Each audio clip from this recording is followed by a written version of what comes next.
Hi, I'm Bob, and my passion is to rush MTF spawns alone, but the problem is I always get bullied and brutally beaten up. I think this is because they're all just racist, but I'm curious of your opinion, Therapist173. Well, Bob, if you had as much as IQ as you had of your backside armor, then maybe you'd be able to fucking tell that you aren't supposed to do stuff like that, you stupid fucking— Can you relate to your teammates being like Bob? Well, don't worry, because you're not alone. So today I'll cover 10 biggest mistakes you're doing as an SCP that are lowering your chances of success in genociding everybody. Anyways, without any further wait, let's get right into it.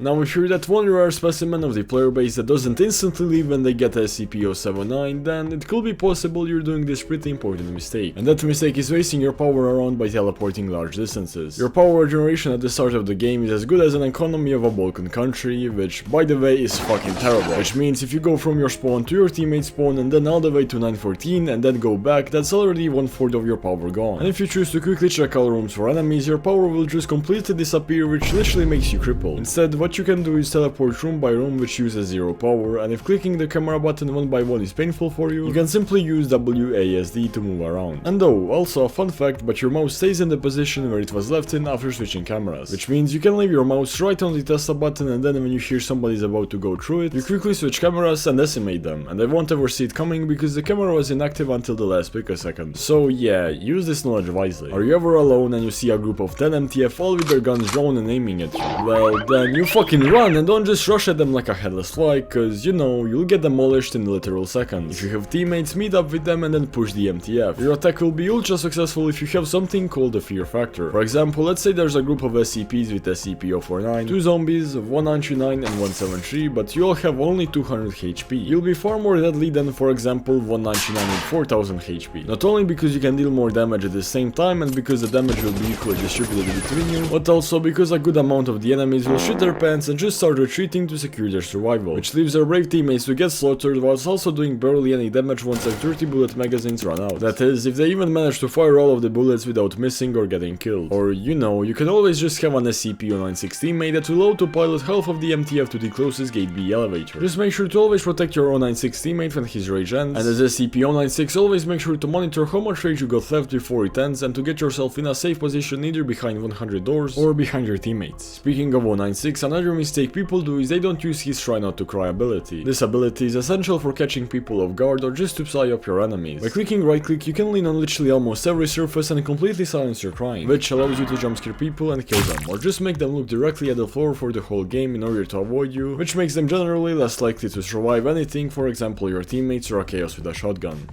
And also a massive mistake many SCP-096 players do is break every door on the map. It's okay if you break a few when chasing victims you're not sure can you catch, but destroying doors for no reason not only handicaps your 079 teammate if you have one, but it also makes surviving as an SCP much harder because if you're overwhelmed and being chased by enemies, doors are essential to surviving.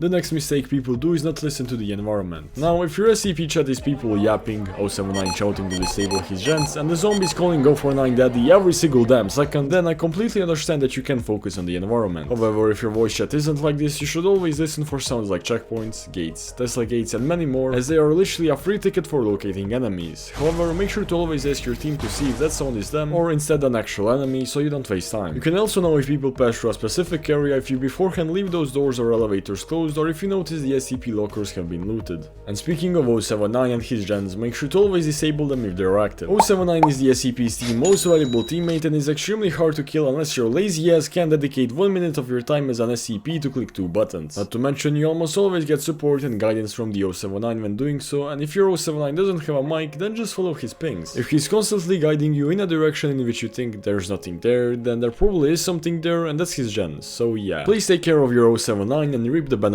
of teamwork. Now, a pretty common mistake I see 049 players do is not use their abilities efficiently. When you have zombies near you, you should always use your shield providing ability to keep your zombies' HP as high as possible at all times. Unless you will do a big attack in like 1 minute, so you wanna save it for then. And when using your F key ability, aka Good Sense of Doctor, which gives you a speed boost and marks one target, make sure that if you're chasing a group of enemies to kill the marked person last, so you can keep your speed boost as long as possible. Because as long as the marked person is alive, your speed boost will remain. And also a fun fact, when you revive the marked person, they will have an extra 200 HP. Unless after being revived they jump straight into a Tesla gate. No, my son, this is the 50th one today. I can't fucking take it anymore.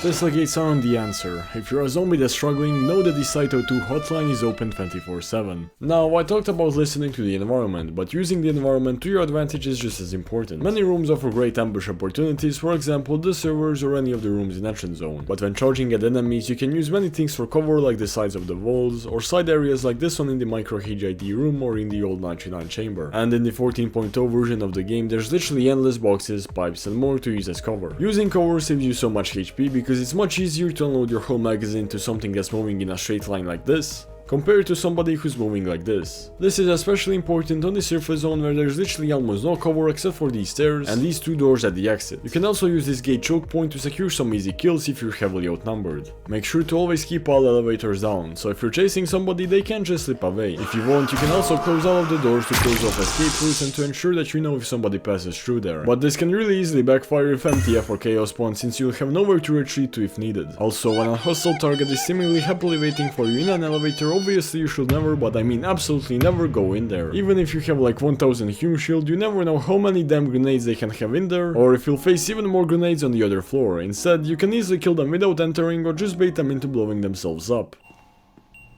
Suka, blah! But wait, before I tell you the last few mistakes, let me tell you that the biggest mistake you can do as an SCP is not be subscribed to this guy right here, because the game actually has a secret mechanic that makes you do double the damage if it detects you being subscribed. Trust me, this has been tested and approved by this guy right here, but yeah. Anyways, speaking of blowing up, ensure that the nuke is always disabled and hard to access, because this 1000 kilo nuclear warhead is your biggest stop, and for a reason. Not only can it blow up your team, especially 079, it also forces you to fight on the surface zone, where you're left in one big empty field and are basically a foreign practice from the 20 MTF that have been waiting for you there. When the nuke starts going off, the most qualified SCPs to disable it are 173 or 99 due to their speed and endurance. But if you have a 049 teammate, it's nice to assign 1 or 2 zombies to that area to ensure that the nuke always stays off. Or if you're 106, you can just directly teleport to the room. Speaking of 106 and his abilities, another pretty common mistake I see people do is not utilize his minimap. When your vigor meter is full, you can hold down tab for a minimap in which you can choose to teleport anywhere. But even if you're on chasing anyone, it's good to have this map open to easily navigate to important rooms like 914 or, like we mentioned, the nuke. It's also really convenient for predicting your victim's route and taking shortcuts without using any vigor. Anyways, these were all the major mistakes I had to yap for today. But wait, before the video ends, I have one confession. In the last few videos I've said that in the future video I'll give out a beta key, and well, what do you know it, the future is now. And I'm not sure have you noticed, but during this whole video I've hidden pieces of a code, which if you put together and then open a ticket in my Discord server and send it there, and if it's correct you'll win access to the 14.0 beta and a $10 gift card of your choice. Because by the time I made this video, the Patreon beta went from $20 to 10, so I guess that's unfair compensation. So yeah, good luck searching. Anyways, thank you a lot for watching, make sure to subscribe to not miss out on any epic SCP videos or giveaways, and yeah, have a great day and I'll see you next time.